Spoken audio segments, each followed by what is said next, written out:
Ny tanàna ny Fianarantsoa no tsy dia ny filohan'ny Repoblika Eratsoanary Mampianina androany. Nisy arak'izany ny fanokanana foto-drafitrasa maromaro indrindra eo amin'ny sehatry ny fampianarana ambony. Ny tanàna ny Fianarantsoa no tsy dia ny filohan'ny Repoblika Eratsoanary Mampianina androany. Nisy arak'izany ny fanokanana foto-drafitrasa maromaro indrindra eo amin'ny sehatry ny fampianarana ambony.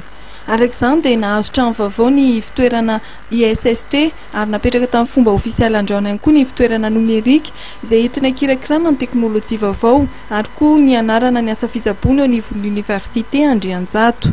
Nandritra angabary dia nanamafy ny filoham-pirenena Eratsoanary Mampianina fa vonona amin'ny fanjakana malagasy hanampy ny tanora ahafahan'izy ireo mandray anjara amin'ny fampandrosoana ny firenena. Ary androany mahatsiaro ny fiandroan'ny université amin'ny Fianarantsoa ity tamin'ny fiantomboana kely dia kely fa rehefa hitanareo mpianatra miaraka amin'ireo taranja maro samihafa izay misy anareo dia ho iaho hoe université lehibe ity Fianarantsoa ity tsy mena amin'ny tany izay misy eto Madagasikara ary tsy mena amin'ny tany izay misy eran'izao tontolo zao tompolaso vary.